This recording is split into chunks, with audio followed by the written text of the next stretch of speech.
podcast where we talk to smart people, but not necessarily done by smart people? That is an awesome question. This one goes down probably on one of my top 5. Hey, I like nutrition. I like to eat food. This is the coolest thing ever. We're going to do this forever. I wish I paid more attention in that class. You know, I'm going to be honest, I don't understand that. As a man, I don't get it. Welcome to smartpeoplepodcast.com.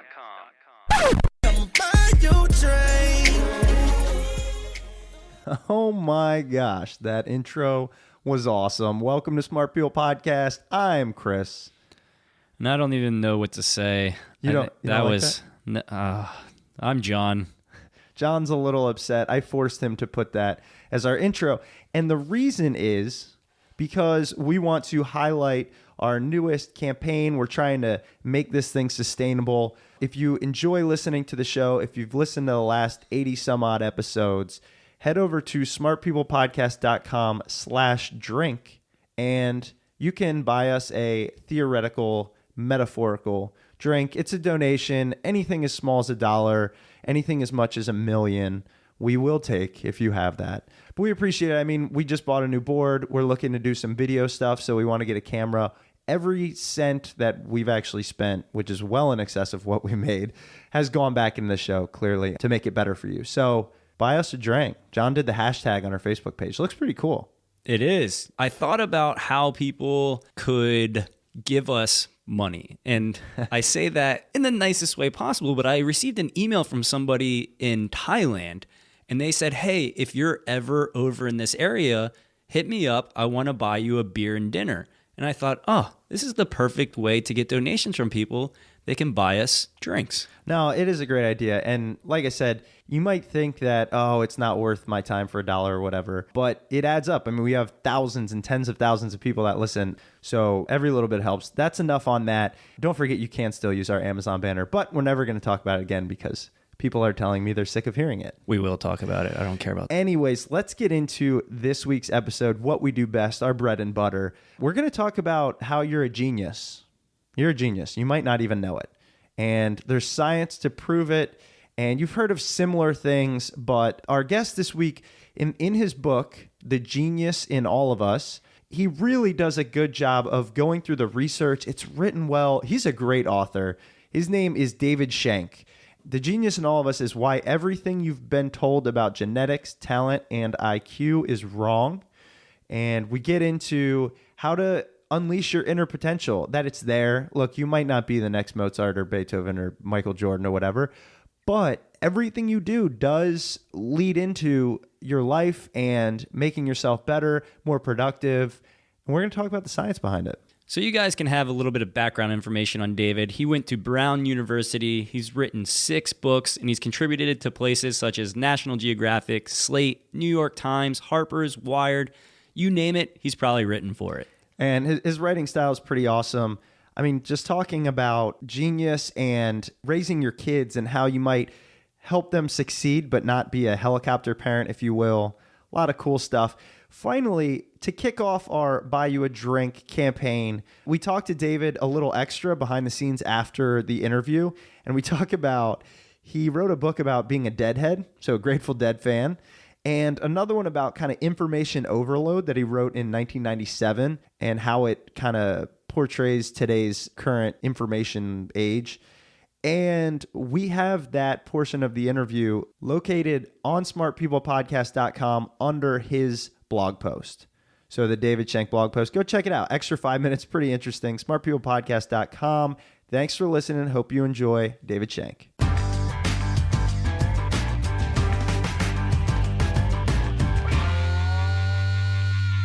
Let's dive in. As I mentioned, what you write about in The Genius in All of Us is something that I love, John loves. We talk about it on the podcast all the time, kind of achieving your potential and things like that. In your book, you say that humans have a latent talent abundance. And I was hoping you could kind of expand on that for us, which is also a little background on your book. Sure, I'll give it the old my college best shot, try. and then we'll give it another shot and another shot after that. Perfect. So Yeah, I mean, essentially the message in my book is it's a little different from what you may have heard from, your mom when you were 5, which is, the old kind of thing is, hey, you've got some gift inside you and we need to figure out what that is. We need to identify whether you were born with the musical genius or the artistic genius or the physical genius, but everyone was born with one of them and you just need to identify it and then pursue that for the rest of your life. My message, which is just a distillation of, I think, the latest science from a bunch of different corners of the scientific realm, but kind of putting together different pieces of fairly new science, is that the genius, if we're going to talk about it at all, is simply the design of humans that were built to adapt to our environment, to the demands that we put on our body and our brain. So, we've been hearing for a while now that our brains have a lot of plasticity. That's a term that's been out there. And I think most people understand that means that our brains really do respond and develop and grow and change in response to the thoughts we have, the experiences we have, the demands that we put on it. So that part is not really a brand new concept, but it needs to be emphasized because it's so important, and it's not something that stops when you're 13 or 18. It just keeps going and going and going. Your brain is always changing physically depending on the experience that you have. But the part that people really haven't heard is that essentially is also happening on a genetic level. It's important that people that understand that genes are really not these kind of static information dispensers that we were taught of as kids. Genes really themselves also express themselves according to our environment, according to the demands that we put on ourselves. Now, there are things about genes that are very much as we learn. The genes themselves do not change, and they are, DNA is passed down from parent to child the way that we learn. But in terms of how genes operate and what our genetic selves are going to turn out to be, that is very much an interactive situation. And it's really more about it's not so much about the genes you have, but about the specific interaction that your body's genes have with you and your environment throughout your entire life. What I really love about that is you said we adapt to the demands of our environment, and it's by the thoughts we have and all that. Along those lines, does that mean, for example, if we were to watch an hour of TV for a week, we'd be more likely to then watch an hour and a half and then 2 hours? Or everybody knows if you stop going to the gym, you're now way less likely to continue going to the gym. Can it all kind of be summed up together as you will continue to do what you're used to almost? I can't get that specific about human behavior, because that's not really, and I don't know if we can lay down, really principles that are that specific about, for instance, watching TV. Right. But absolutely there are patterns in life. I mean, that we all know that too. And for sure, what I can say for sure is that you watch an hour of TV, that hour of TV is affecting your brain. I'm not saying it's affecting your brain in a bad or a good way. It probably depends on the TV.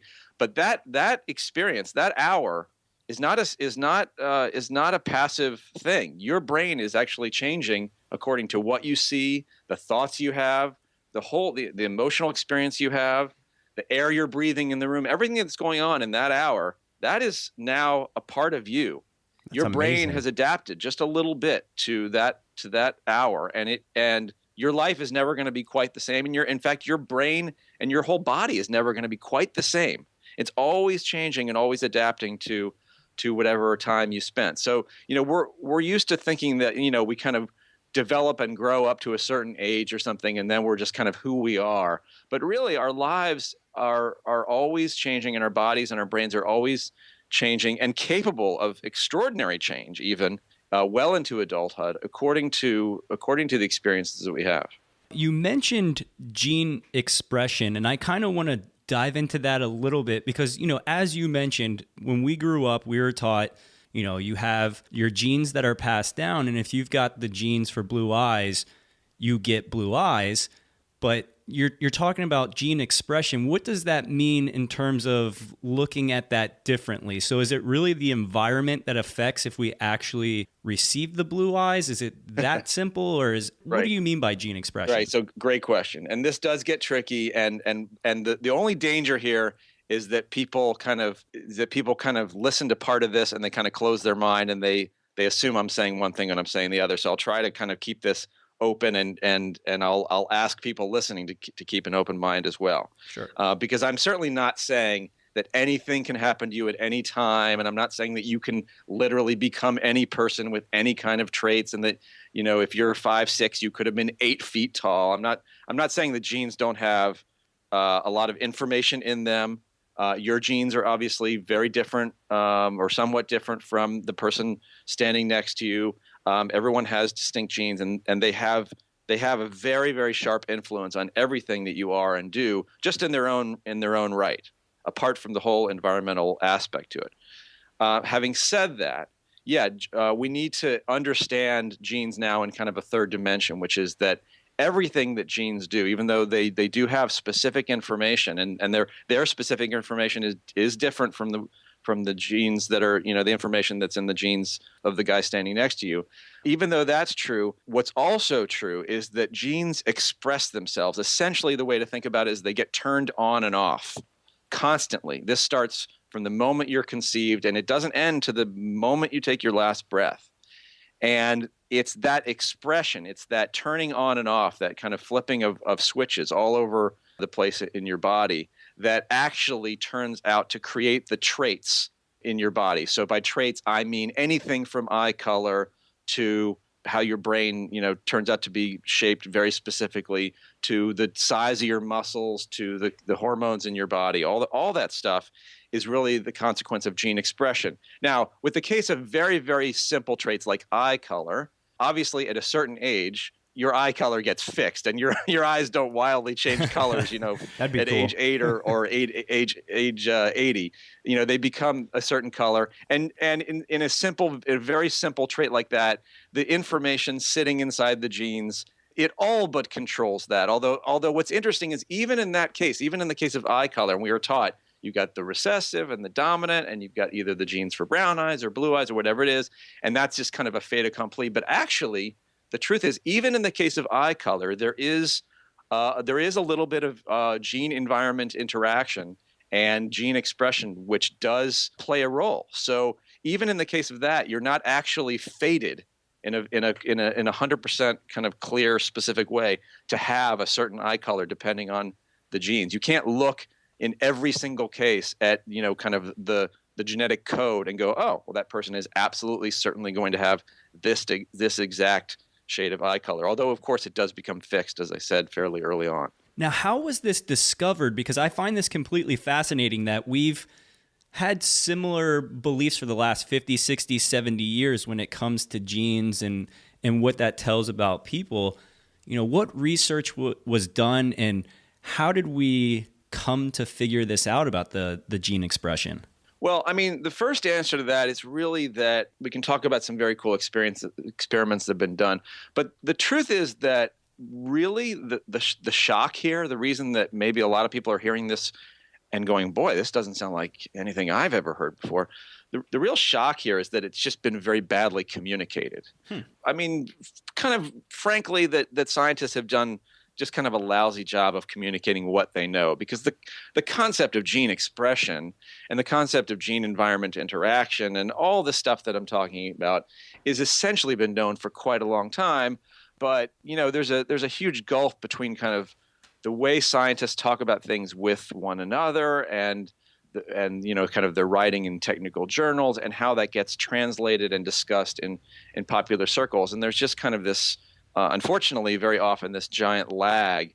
And when it comes to something like genes and the relationship of genes to, say, intelligence and talent and things like that, we develop in the popular culture certain metaphors and certain, very basic kind of understandings that have gotten very unfortunately fixed. And, kind of science has continued apace to paint a very different picture. It's just that there haven't been too many people, and I'm certainly not the first, but there haven't been too many people who've come along and said, hey, there's such a huge gulf now between the scientific picture and the popular culture picture, and we need to bridge that divide.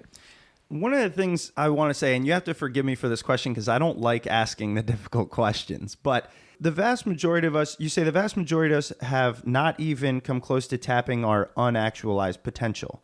And I feel like I love hearing that. I want to tap this plasticity in my brain. I want to one day find out that I can play the piano. But I feel like that's also a sentence that you could say just because you want to sell books. You know what I mean? If you said you're screwed, wherever you are is where you fall, nobody would want to hear it. So I was just kind of wondering what your thoughts on that were. No. That's a very fair question. That's you think that's the toughest question people have thrown at me? Yeah, no, but I like to keep it fun. I can show you some pretty ugly emails I've gotten. No. So I mean, the key is that you have to see everything that I've said about this and wrote about it, because once you get into a subject this intense, important, kind of core to all the questions of who we are and where we came from and what we can become, there's a lot to say. You can't sum it up in one sentence. So someone might hear that, for example, go, "Oh, there's another guy saying we could be anything we want to be," Exactly. and hey, he doesn't know how hard I've tried to do this thing, and I'm never. If you look at my book, you'll see that there's not only a lot of caveats, but there's a lot of what I would hope would come across as rich nuance to understanding what this new way of looking at this is all about. So, for example, in the case of you playing the piano, am I saying that your genes that have to do with your musical ability don't make any difference in your potential compared to the guy sitting next to you? No, absolutely not. I'm absolutely acknowledging that genes and genetic differences make a difference there. Am I saying that you at any time in your life have the potential to, with just a certain amount of hours, become Van Cliburn or Keith Jarrett or whatever it is, with exactly the same amount of work?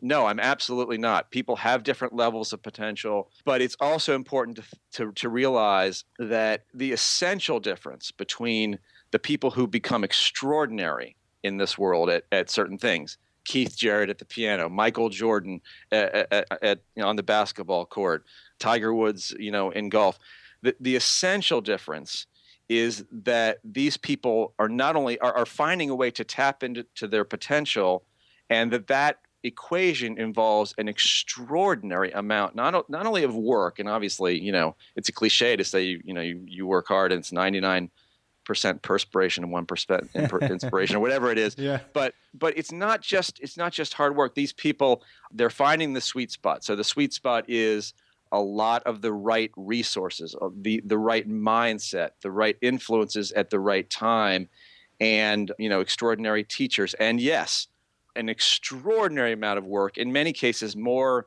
work and more types of practice, a very specific type of practice that involves actually embracing your weaknesses and looking for your failures and kind of turning into the failure, as opposed to kind of like being really disappointed in failure and kind of moving on. So a certain type of practice and more of all of that than most people who are kind of on the other side of the line, including me, who aren't extraordinary at anything, that we usually realize. And so what I did with my book is I kind of looked at all this science and I brought all these different pieces together and talked to the scientists about it. And then I looked at, at this other world. I looked at the specific lives of people who are extraordinary achievers. And you realize that all of this stuff is telling the same very nuanced but very interesting story not about how everyone has the same potential. Again, I'll say that over and over again, but about how fundamentally the story of greatness, the story of incredible achievement, is the story of a process that people go through. And a lot of people don't, frankly, have the resources to tap into that process. So, you're at this point in your life, to bring it back to your example, I don't know if you have the time, money, wherewithal, attitude, access to teachers, access to the right instruments, et cetera, et cetera. I don't know if you've developed your musical ear enough as a child, which is important, to even be able to hear the differences, so that, if you spent the next 20 years doing nothing but practicing the piano, I don't know. I couldn't tell you, obviously, from this conversation, right, what your potential is at this point. But if you go back to the beginning of every life and you imagine that, and you're kind of asking that question, well, what is this newborn's potential to become X, Y, or Z? The only true answer to that is we don't know. We can't ever look at a code, and we never will be able to look at a genetic code and go, oh, well, that person just couldn't, never had the chance. You don't really know your potential until you play it out. And what my book is saying is, hey, let's learn about all the different elements that go into this process. And I'm not even advocating that we all try to become extraordinary or all try to do these extreme things, because I think there's actually sacrifices made in life. But let's identify all the resources that we can, all the sacrifices that we can, and let's marry it with this idea that we now know is scientifically valid, which is that almost all this stuff is a process. It is a matter of brain plasticity and genetic expression and tapping into resources and the mindset and all this stuff. And the more we learn about that, at least we can say, well, the more, we can at least increase the control that we have over our own lives, at least just a little bit. I'm not saying we all have, any of us will ever have complete control, because we're born with all sorts of limitations and all sorts of, very specific parameters around our lives. Even people born, very wealthy have all sorts of parameters around their lives which limit them in all kinds of ways. But at least the more we learn about the process and think about it as a process, at least that is, I think, a very empowering kind of step forward. Sure. And I couldn't help but to think, have you ever seen the movie Gattaca?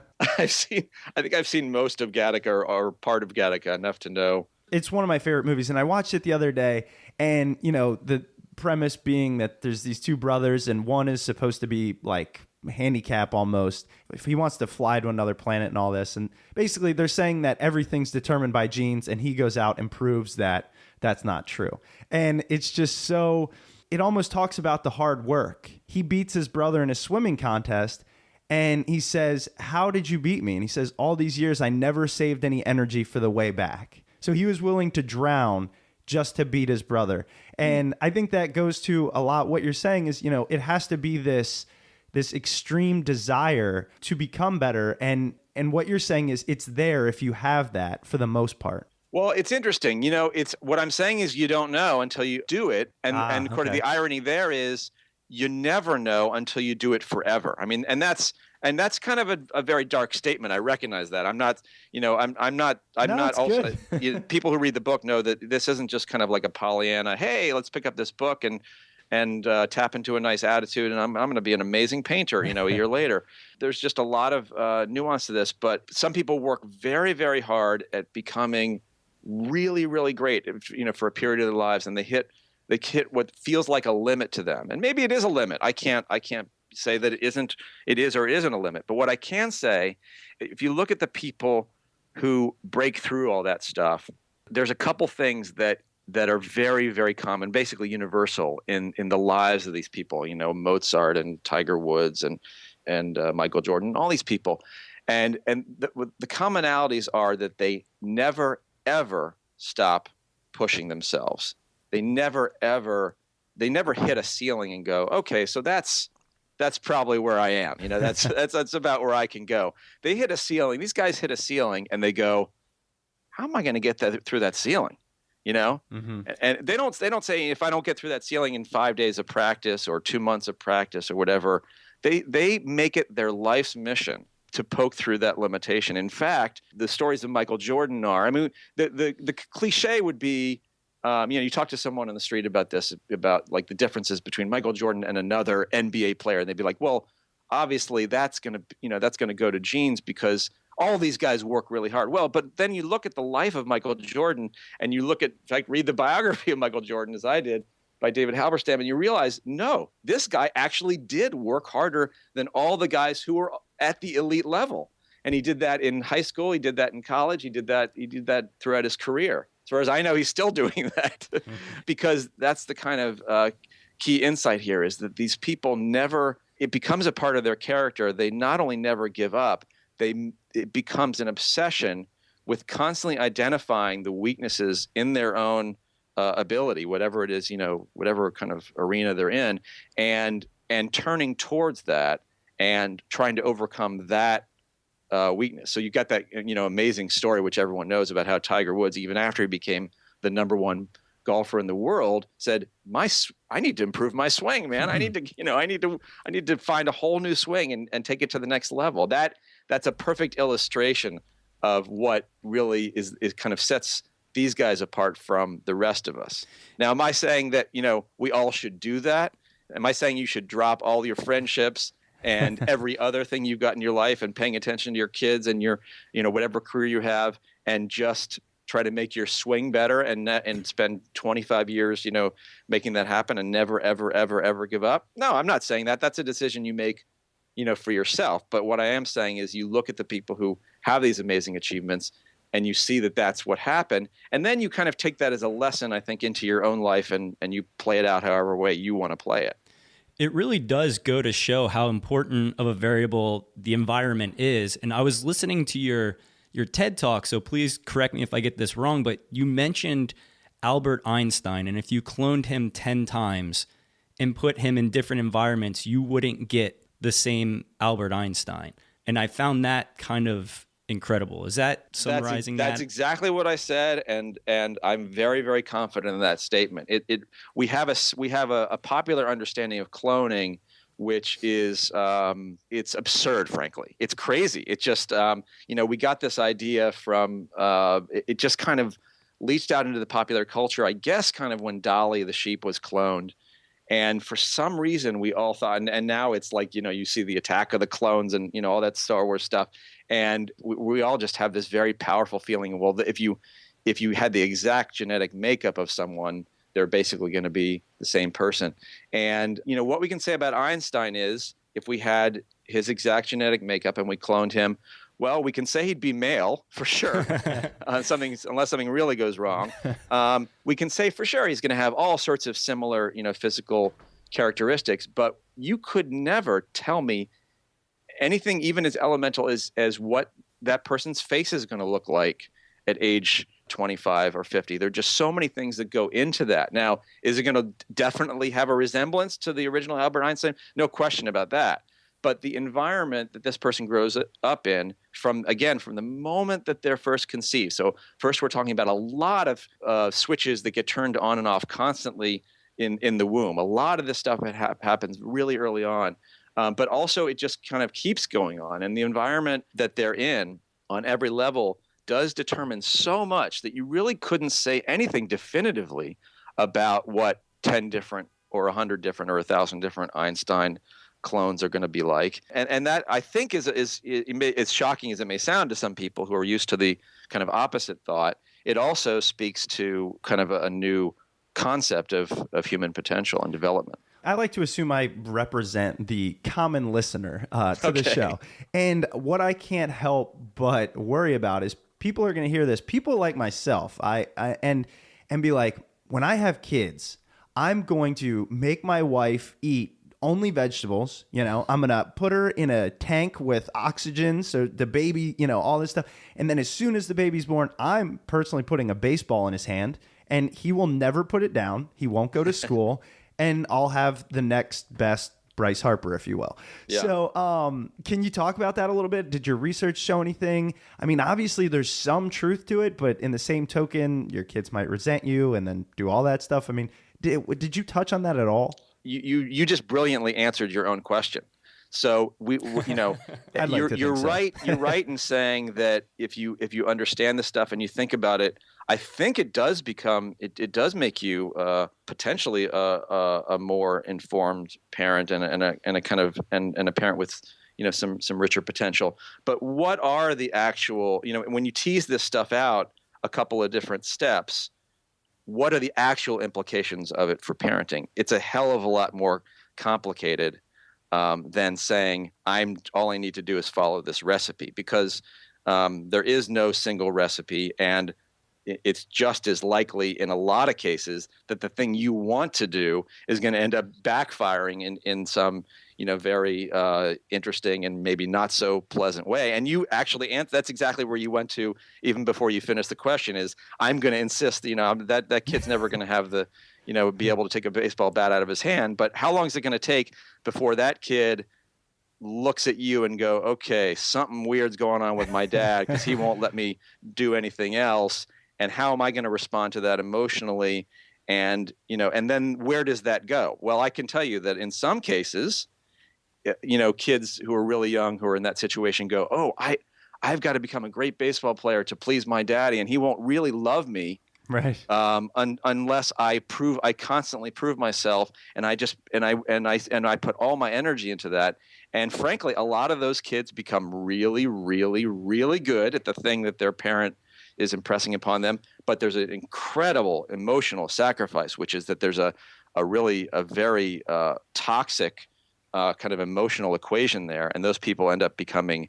We're talking about narcissistic parents, basically, and and those are the people that become Britney Spears. They become great at what they do, but their emotional makeup, because of how it was kind of there was this kind of love for performance equation built into this. That is really not. I can pretty confidently tell you, not a great way to raise your kids. Although frankly, some parents still do it, and it does.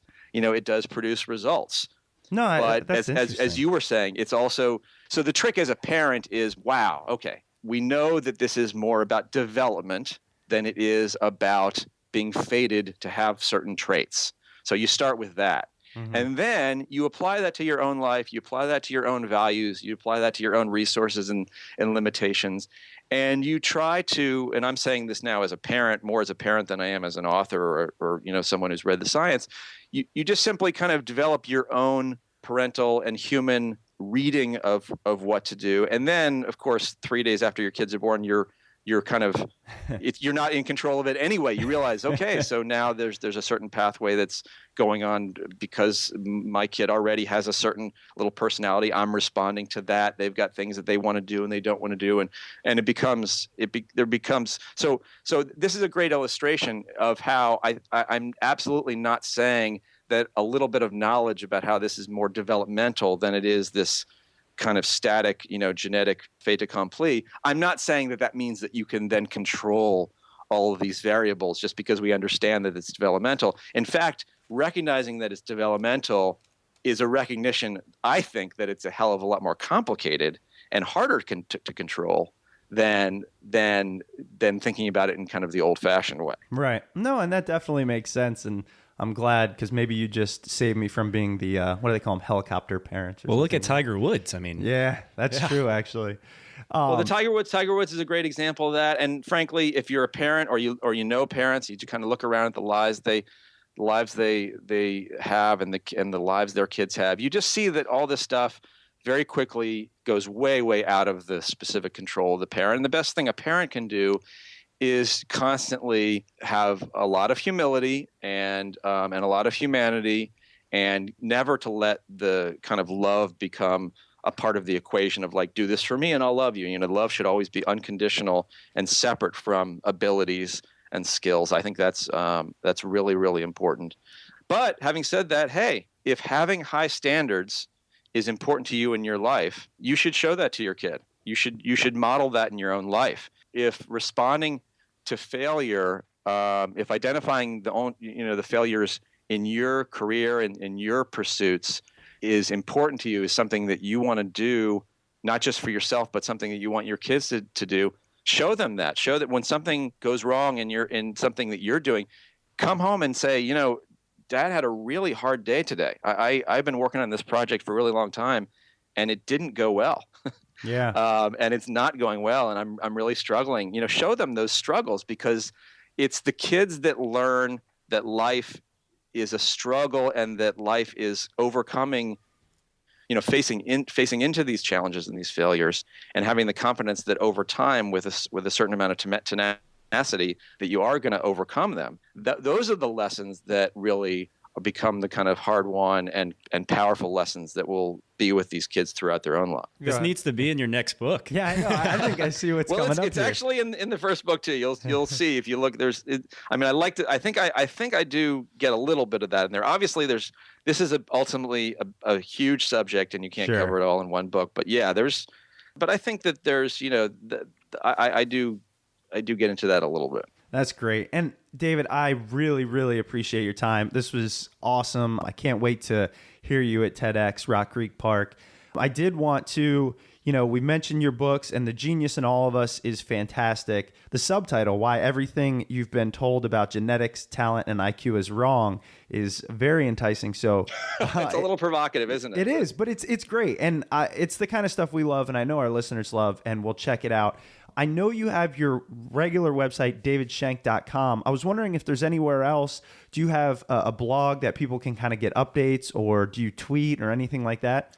I do all that stuff, but I don't do it with any kind of regularity. So yeah, if you go to you'll find me on Twitter at, I think it's dshenk, DSHENK, and I do have a blog that started to be kind of connected to my Genius, my recent book, but I frankly don't contribute it to. I mean, it just became kind of a specialized website for all the stuff that's around my book, and so people can find that through the website. So I can't say that I'm a robust and constant social networker on the web, but I am out there, and people can certainly learn more than they ever wanted to know. I was going to say, you're busy writing books, and we'll let you stick to that. I mean, we appreciate that. Well, thank you. I so appreciate your interest in all this and your great questions, and even going back to the we'll have to spend another half hour on the Grateful Dead sometime, because I still love the Grateful Dead, and I'm very passionate about them. So well, I'll have to pick that up, and then I'll have more questions for you for sure. Sounds good. All right, David. Thanks again. Thank you. Great talking to you. All righty. Bye-bye. See you. Welcome back, guys. Hope you enjoyed that interview with David Shenk. Please remember, head over to iTunes, comment, rate, give us a rating. No, just subscribe. Yeah, and subscribe as well. And don't forget, head over to smartpeoplepodcast.com/drink. And you can buy me a drink. Jesus, I'm so sorry. And also, we do have a little extra, like I mentioned in the intro.